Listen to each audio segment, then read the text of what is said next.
Joe Panebianco is CEO of Annie Mac Home Mortgage. You can find him at www.annie-mac.com. All right, Joe, this from a CNBC piece.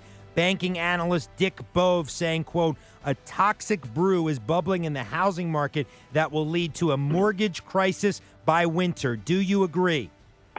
John, it's great to be on your show. I definitely do not agree. Mr. Bove is way off the mark here.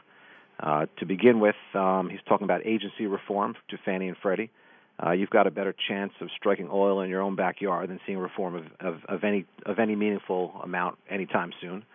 In addition, there are still plenty of people who are buying mortgage-backed securities. We're currently producing 2 to 3 times the amount of bonds that the government's buying, so demand is not an issue. And finally, the Federal Reserve, even though they're cutting back on QE, they're still reinvesting principal paydowns and interest back into mortgage bonds. So, no, I definitively do not see what Mr. Bove is referring to. There has been speculation that the 30-year mortgage could become a thing of the past. Your thoughts on that? Again, completely disagree. The 30-year mortgage is a core component of the U.S. housing industry.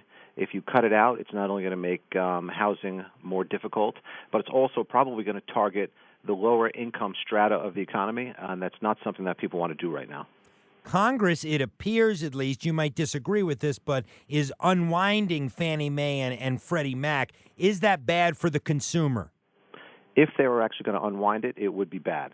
But the reality of it is that Fannie has gone from a mandate of wind down to a mandate of sustain.